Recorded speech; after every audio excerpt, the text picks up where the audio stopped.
Hello and welcome. Thank you for downloading Season 1, Episode 31 of the CWSA podcast. I'm Chris Voles, the Executive Director of the Collegiate Women's Sports Awards presented by Honda. Honda is a proud partner of the Collegiate Women's Sports Awards, the Honda Sport Award, and the Honda Cup. For more than 60 years in the United States, Honda has been committed to giving back to our communities, strengthening society, and helping people reach their life's potential. Through its partnership with the Collegiate Women's Sports Awards, Honda has been powering the dreams of the nation's top female collegiate student athletes since 1987. Learn more about Honda's corporate social responsibility initiatives at csr.honda.com. The Collegiate Women's Sports Awards, widely known as CWSA, is and has been for the past 45 years the most prestigious athletic award program for collegiate female athletes in the United States. Among its prestigious awards, we honor 12 Division I Honda Sport winners, culminating in the Honda Cup. The CWSA podcast features the Collegiate Women's Sports Awards past Cup winners who represent the best of the best in college athletics. We hear about their achievements, experiences, and the lessons they have learned on their journey. We also discover where their life's path has taken them beyond their sporting careers. We share these extraordinary athletes with you each Monday through June as we celebrate the 45th anniversary. This episode catches up with 2007 Honda Cup winner Sarah Pavan, who as a Nebraska Husker led her team to an NCAA national championship and 15 years later is still competing, although now in the sand instead of the hardwood, and for Canada rather than Nebraska. Stay with us on social media through @WISSports on Twitter, Facebook, Instagram, LinkedIn, and YouTube. Show notes can be found at wissports.com on the CWSA podcast page. For CWSA social media, please follow along with CWSA at CWSA_Honda Cup on Twitter and Instagram, and Collegiate Women's Sports Awards on Facebook and YouTube, as well as on our website. You'll be getting Sarah's socials, or at least redirect to a special YouTube feature towards the end of the program. Sarah led her collegiate volleyball team and was named MVP of the national championship. She also led in the classroom, graduating with a 4.0 GPA, in biochemistry no less, twice winning ESPN's Academic All-American of the Year. The program's only four-time first-team All-American and all-time kills leader, she went on to play professionally indoors until 2013, when she took her game to the beach, and by 2016 had qualified for the 2016 Summer Olympics in Rio. Sarah is one of the best examples of volleyball athletes who excelled at both the indoor and beach games, playing both disciplines of the sport at the highest level. At 6'6", she pursued a great indoor career in the world's best clubs, Italy, Brazil, and China, and now is pursuing Olympic greatness again as she qualified for the 2021 Olympics. Sarah, greetings and welcome. Hi, thanks for having me. You're very welcome. We've been trying to get this scheduled, and I'm thrilled that you were able to fit us in during this 45th anniversary. It's a big year. I'm so glad that we could make it happen. Thank you. You know, we're going to start at the very beginning. We're going to ask you to share with our audience what your childhood was like. When did you start sports? How and why did you choose volleyball? Well, I grew up in a volleyball family. My mom played for the Canadian national volleyball team. Her and my dad met playing volleyball at university. And when I was born, both of my parents were still playing and coaching the sport. So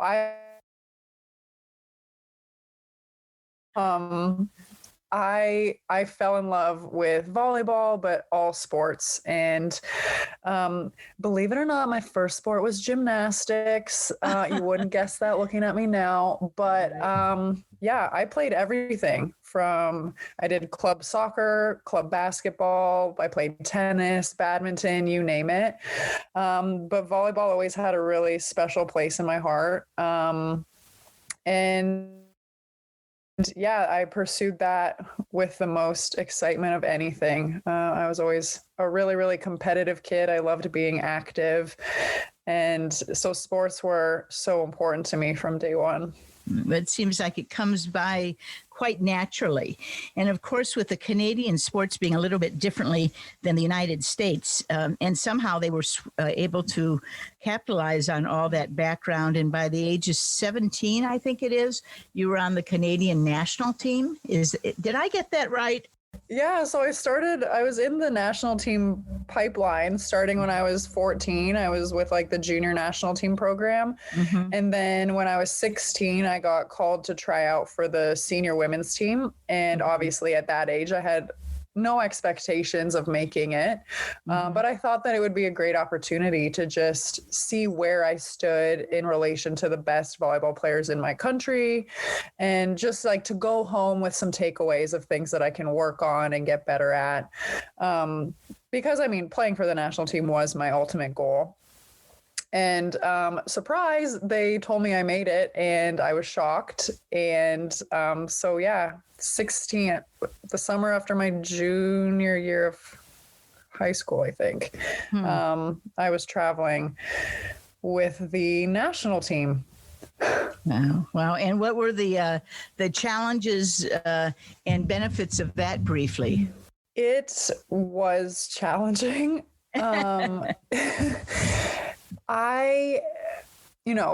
Being 16, there were women on the team in their 30s. So it was incredibly difficult to relate to my teammates. I was young. I was, a sheltered kid from Kitchener, Ontario. I am an introvert. I'm a very quiet person, but I was even more shy when I was younger. So it was hard for me to open up. I had never cooked my meals. Like my mom was making my meals. Like I didn't have my driver's license. So it was hard. The girls, to their credit, were incredibly welcoming and did their best to like make me feel like a part of the team. But like with that kind of age difference, it was tough. And I just remember calling home a lot, crying and asking if I could come home. Like, please, I don't think I can do this. Like, I had to miss high school. So all my notes back then would be like faxed to me. And so it was a lot. And my dad took all my calls. He talked me through it every single day. But the thing that he always asked me was like, this is really, really hard, but is it going to help you reach your goal of being the best? And I hated him for asking me that, but I knew he was right. And so I just kept fighting through it. And he let me cry. Well, obviously it was... Yeah, I mean, obviously it was a great experience. I got to play with the best players in my country against some of the best players in the world. And at such a young age, that is incredible and such a great experience. So there were pros and cons for sure, but it was not easy. And here in the States, of course, people were noticing a hard-hitting, left-handed, 6'6" right side hitter. And you began to be recruited nationwide. Can you fill us in on I guess, that process of being recruited and how you decided on your collegiate destination? Yeah, it was a mixture of exciting and overwhelming. I loved getting mail because when you are like 14 or 15, you don't really get a lot of mail. So that was very exciting. But it was just overwhelming because like as a Canadian, we don't grow up with these ties and these allegiances to colleges. So we don't I didn't know like what all the places were about, what they looked like, their volleyball programs. So it took a lot of research. So I made a list of everything that I was looking for in a school. And I just went on a lot of visits, which it's not a common practice, but I wanted to make sure that my new home would be a place that I could see myself being happy for 4 years. So I took a lot of visits, and, you know, there was always something at the schools I visited that was missing something from my list. And then finally I visited Nebraska, and it had absolutely everything. And I knew after that was the place for me, because it checked all of the boxes, and I felt like I could make a home there. Well, and that you did. You went on to win a national championship there in 2006. And I can't help but ask you whether it was more difficult to earn a 4.0 in biochemistry or to earn that national championship. Oh my God. You know what? Getting good grades and doing that, it really only depended on me. But winning a national championship, it took, 16 people. So I would say winning a national championship was more difficult, having all of us, come together in the way that we did. Now, John Cook was your coach. Was that right? Yes. Yeah, I knew him when he was at Wisconsin, and then of course was an assistant for Terry Pettit and that premier program all those years. What did it take to win that national championship in that year, 2006? You know what?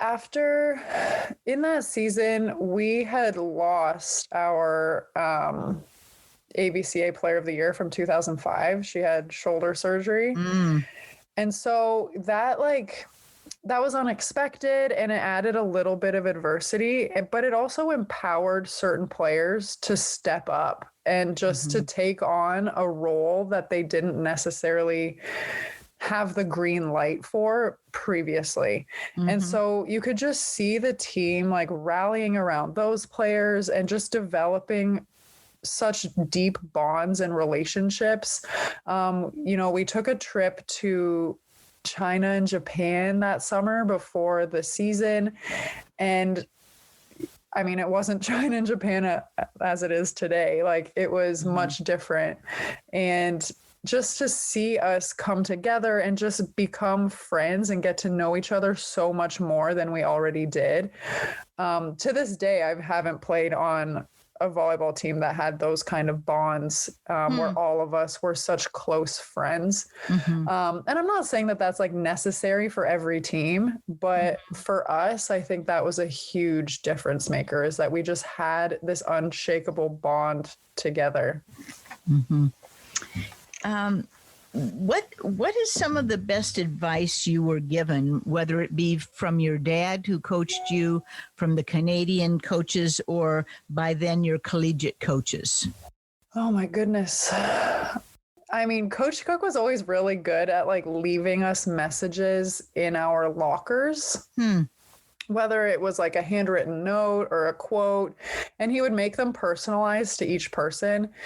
And one quote that he left in my locker that I think of to this day was from Thoreau, and it was, go confidently in the direction of your dreams, live the life you've imagined.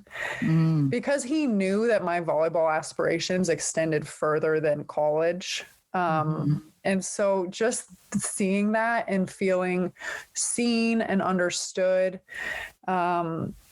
and having that sentiment that he wanted me to improve, not just for the team, but for my future, was so cool.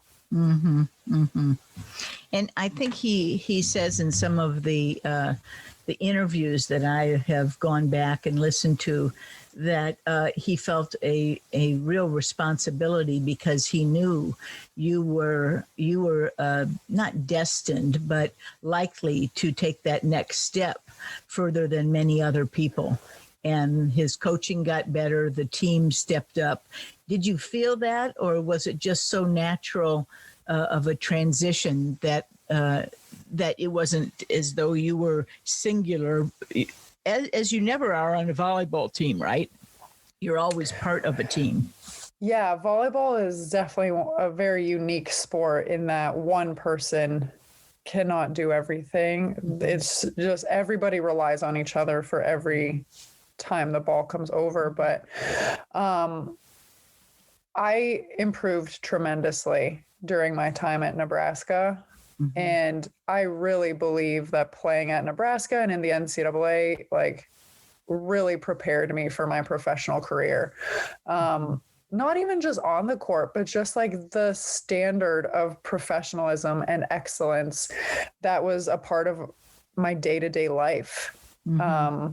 It wasn't a big jump to become a real pro after going through a program like Nebraska. Mm-hmm. Sarah, right before you became that pro, you won the Honda Cup in 2007. What do you remember about that? And do you think such recognition was and still is important for women? I think that the Honda Broderick Cup is so important. I think it's incredibly necessary to highlight high achieving women in sports.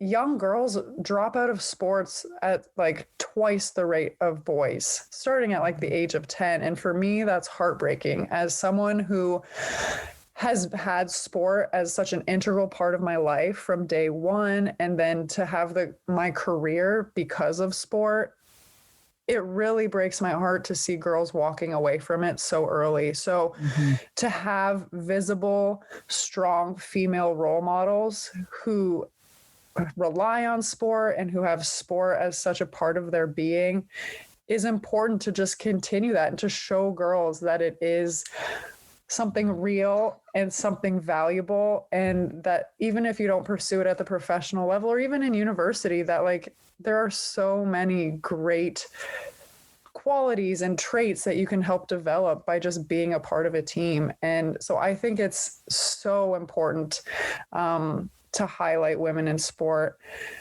For me, I was shocked that I won it, because back when I was like, Candace Parker was playing, and like there are some legendary athletes that were in college at the same time as me. And so to be singled out from that group was so humbling and completely unexpected. Going to college in Nebraska, it's like a really small place, coming from Kitchener, and then like I got to go to New York City. It was like my first time ever. So I was like just this little like small town kid, just like in awe of everything happening. It was such an incredible experience. My parents got to be there. It was so special for them as well. And it was a really, really nice experience. Ironically, the top three, along with you at the time, were indeed Candace Parker, a Tennessee basketball player who we've already had a podcast with because she was a cup winner, Monica Abbott, Tennessee softball player, and Heather O'Reilly, soccer. And isn't that interesting? All four of you went on to become Olympians. And Monica... Yeah, like what? Yeah. Right. That's and so Monica cool. is still playing on the USA softball and Olympic team now. So we're going to be having a great cause to cheer on some more Olympians who go all the way back to 2007. That's so cool. We're old, but we're still hanging on, we're still going. And how are you able to? How? You know what? Great question. You know what? I like to credit my genetics. My parents played forever. I think that, helps. But I just can't imagine my life without sport. I've been very, very fortunate. I've had no injuries. I'm knocking on wood right now. Yeah. So I've stayed very healthy. I've, taken good care of my body. So, and in beach volleyball, I'm so new to the sport. Like, I know you mentioned like I stopped indoor in 2013. I stopped indoor in 2018. Oh, is that right? You And it's like I was doing both for like for 6 years, and then so it's like I still love playing. I feel like I'm still improving. I feel great. So I think it would be a shame to walk away. Sure. You know, we interviewed Misty May, another great beach convert, and she said once you leave the hard floor, it's really difficult to go back. And maybe that's why I presumed you left it 5 years earlier than you did. Yeah, I mean, beach is definitely easier on the body. Yeah. It is, the two sports are completely different. So I felt fulfilled in different ways playing both. Obviously my first love was indoor. I will always love indoor. I miss it to this day, but, yeah, with what me and my partner Melissa are doing in our pursuit for Tokyo, I felt like I had to give everything to beach volleyball. So yeah, that makes sense. Well, when you were playing professionally abroad on the hard court, what were the benefits and the challenges? Oh my gosh. I mean, it's hard to be by yourself in a foreign country. You know, playing professionally overseas, the majority of athletes on a given team are from that country. And then you'll have a couple foreigners. So being, 21, 22, going overseas, you want to be able to call your friends all the time and call your parents. And it was a very quick reality check that like everybody's life is continuing. Yeah. And you are not there.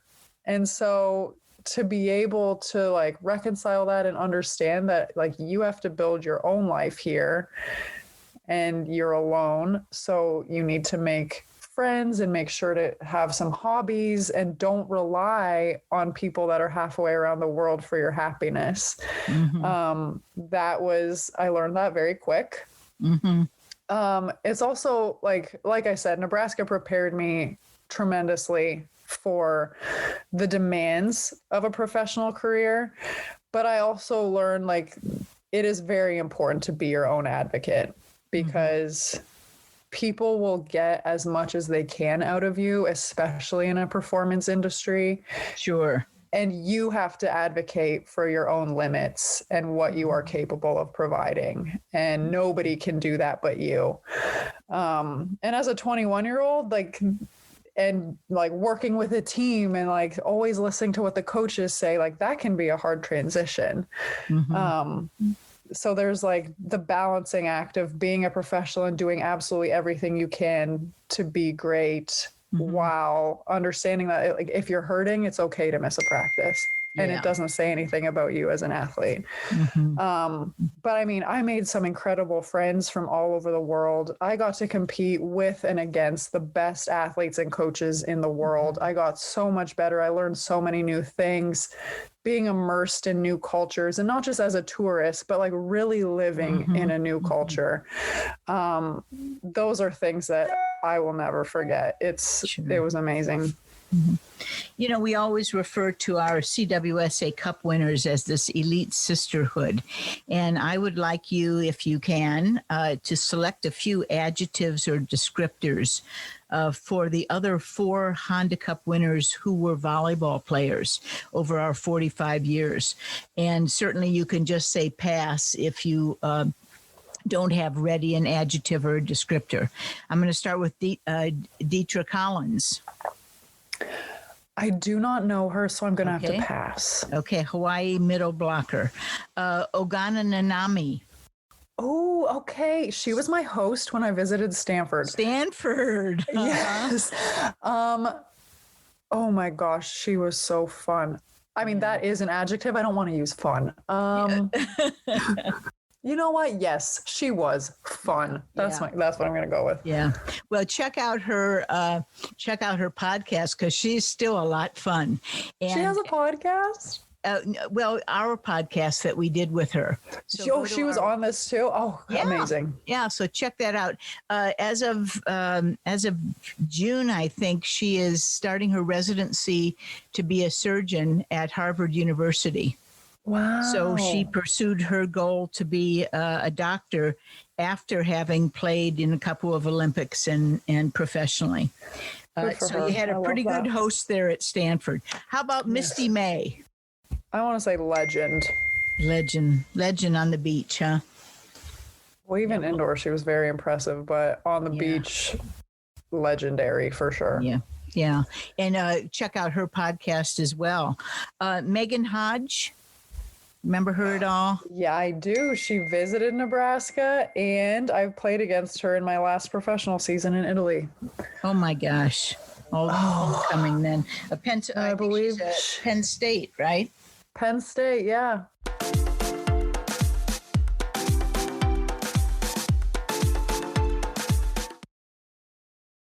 When you decided to be and shift to be that beach volleyball player, you're saying that was really in 2018. You did both for so many years. I did. And I think you mentioned it was just simply because you wanted to specialize to be absolutely as great as you could at something, and that was it. Well, actually, beach volleyball was never on my radar ever. I, as we talked about, was a part of the indoor national team program for a long time. My goal from like the age of 5 was to be an Olympian. And unfortunately, the Canadian indoor team just was not there, and we didn't qualify. So after failing to qualify for London in 2012, I kind of looked at things. I was like 26 at the time, and I was like, okay, I can do this again and potentially risk not being an Olympian again, or I can just kind of try to take things into my own hands and make it happen another way. So I decided to pick up beach volleyball, which, looking back, was insane because I thought that the two sports were the same. They are not the same. They are completely different. And I learned that the hard way. Yeah, share with our audience what you mean by that. So like every single skill, like looking at the two sports, the skills look the same. And at their core, they are the same. But like after a lifetime of playing indoor and doing something the same way, almost to the point that you don't even have to think about it, to tweak those skills just enough to have to consciously think about it every single time is so difficult. From like how my blocking timing to how I jump to, to, how long to hold the set and everything like that was so hard. And not to mention the tactics are a 180 from indoor. So the transition was not easy. I cried a lot and asked my husband if I just like made the biggest mistake in my life. Like, did I just ruin not only a beach career, but an indoor career? And he was incredibly encouraging and said that, like, if you don't see this through until Rio, like, you'll never forgive yourself. Like, if you don't at least see what happens. And so he encouraged me to keep going. And we qualified for the Rio Olympic Games. We came 5th place, and the rest is history. I played both professionally indoor, and I represented Canada on the beach for 6 seasons, I want to say. Wow. Before leaving indoor completely in 2018. Yeah. Sarah, was there anyone you could model your play after who adjusted outdoor to indoor? I certainly don't know of anybody. At the time when I made the transition, I was the only person who was doing that. Yeah. If we want to throw it way back, Karch Karai was doing that in the 80s. Definitely can't compare myself to him. He is next level. But it hadn't really been done before. So I was just relying on my coaches, and like I would just watch so much beach volleyball to try to catch up by absorbing and learning from watching other players. It was an interesting time. Yeah. You and Melissa then, after that you qualified for the 2016 Olympics in Rio, and it seems like you've been winning ever since. The Commonwealth Games, the World Championships, a lot of firsts for a Canadian team. And you were all set for the 2020 Olympics with a birth, and the pandemic hit. How did you and your volleyball partner adjust to that? 2020 was challenging. Mm-hmm. We were in a very unique position in that winning world championships gave us an Olympic berth, mm-hmm.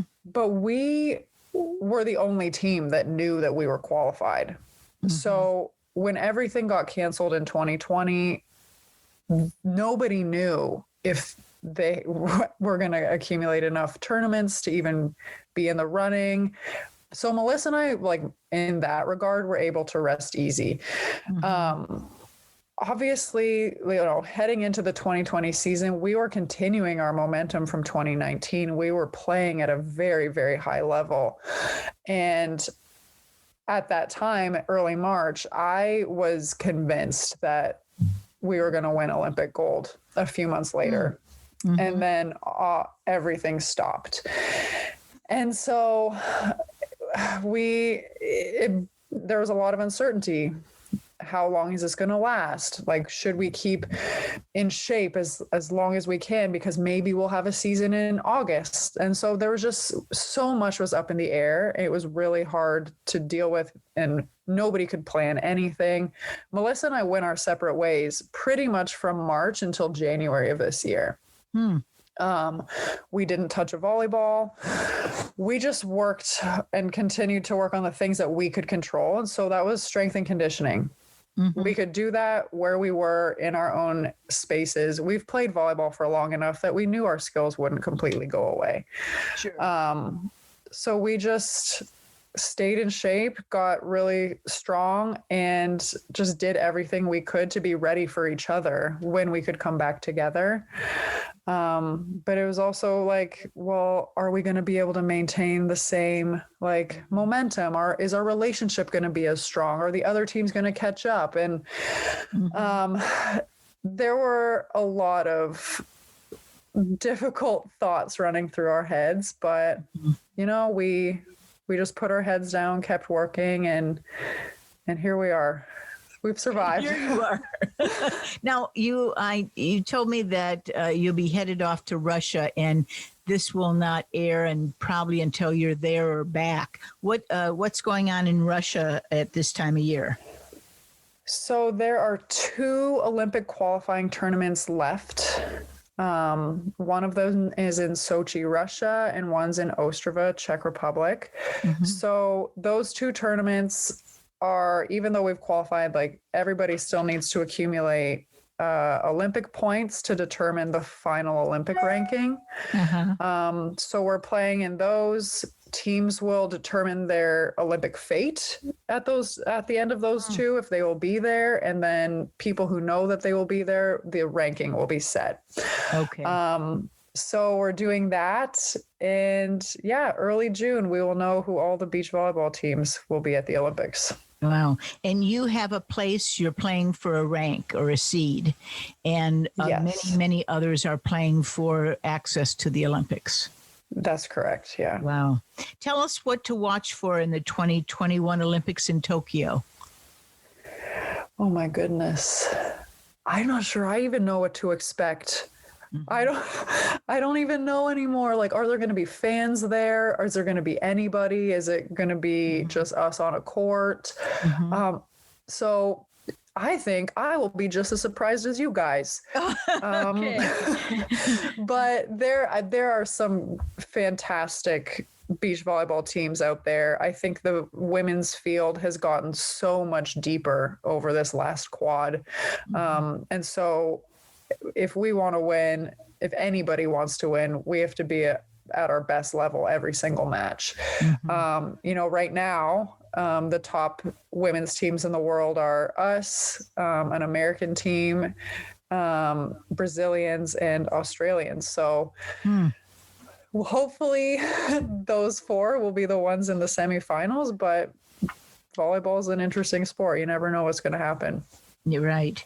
Well, you can absolutely bet on the fact that the listeners and your CWSA family, regardless of you wearing that maple leaf instead of the red, white, and blue, are going to be cheering you on. This is so exciting for us to be able to interview you just before you head off for this ultimate competition. Thank you so much. And I won't tell anybody that you will secretly be cheering for Canada. No, it's my secret. No, please, because it could well be that the American team, I'm trying to think if we'll have somebody who is probably one of our finalists in volleyball might be on that team. That team is April Ross and Alex Kleinman. Yep.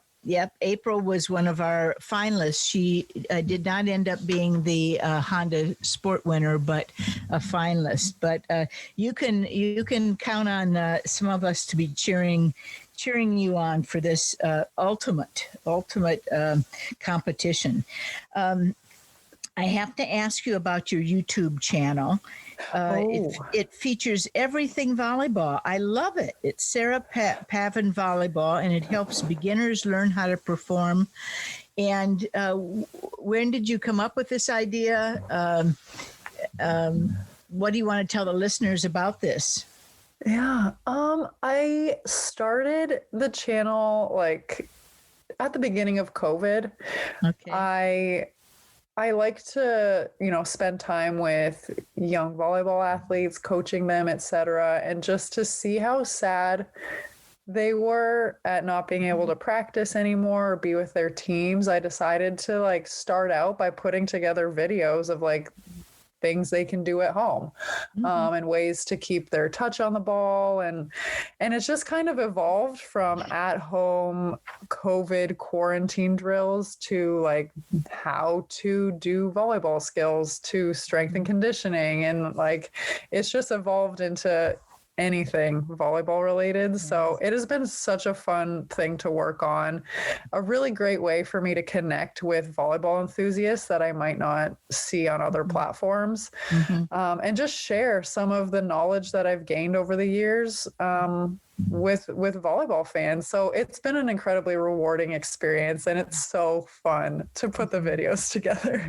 Well, thanks for doing that. I don't know if that's a push for an introvert, but I do know that it's valuable and helpful, and it's so great to have you giving back in that forum. I got to go back to sport as a whole and just ask you, as we wind this up, what lessons does sport teach you? That is a very good question. I truly believe that no matter what path you choose in sport or in life, being a part of a team and living sport in some form has direct correlation, whether it be discipline, prioritization, leadership, teamwork, communication skills, you name it, there's a direct way that sport helps you work on that. And I wouldn't be the person I am without sport. I wouldn't have the relationships that I do without it. It also has made me a much more confident woman. And I hope that not only young girls, but young kids everywhere just really, in some shape or form, just try to be a part of a team, because you won't understand the full impact of what it can do in your life until you either step away or you're older. Thank you, Sarah. We're incredibly grateful that you could squeeze us into your schedule, and it seemed like it worked out for the best to have you at one of our probably last 4 podcasts, because people are going to be eager to watch our broadcast on June 28th, where you'll see photos of yourself as the Honda Cup winner back in the day, and they're going to be cheering you on in the Olympics. So I just asking you, what else might you want to leave the audience with as we sign off? I just want to say thank you so much for listening and for the support. And, my time playing college sports shaped me so much, and it is still one of the most important and meaningful times of my life. And so I'm so grateful, not only for Nebraska, but for just the opportunities that I've been given and being able to be a college athlete. So thanks. And what's next, by the way? Anything that we should pay attention to, or shall I go into the post roll here? You know what? I am pursuing the Paris Olympics. I'm not done yet. So is that right? Yeah, we're going to keep going. Wow. Wow. Well, we'll be circling back around. Gosh, if anybody can do it, you can, Sarah. Particularly, you are probably one of not one of none, who has not had the injuries. And I'm knocking on wood as I say that. Me too. Me too. So please take care of yourself, compete well. And I know you are always so representative of our elite sisterhood and college athletics, and we appreciate your commitment to the next generation. So thank you, Sarah, for joining us. It was great to catch up. You can join Sarah on, is it Sarah? It must be Sarah Pavan Volleyball. That is the YouTube channel name. Yep. That's the YouTube channel name. So we'll be joining you there. We'll tune you in on the Olympics. And let me repeat some social media as we sign off. Safe travels to you, Sarah, and be well. Social media plugs for CWSA and at WIS Sports on Twitter, Facebook, Instagram, LinkedIn, and YouTube. Show notes can be found at wisports.com on the CWSA podcast page. While you're on the website, check out the other conversations from the world of women's sports. Visit us at collegiatewomensportsawards.com for more information about the awards and see our roster of honorees. Tune in next week to hear the story of another great athlete, and mark your calendar for June 28th, 9 p.m. Eastern Time for the annual awards broadcast on CBS Sports Network. Sarah, we're going back to New York City to do that. Thank you for listening and helping us turn the volume on women's sports. Onward.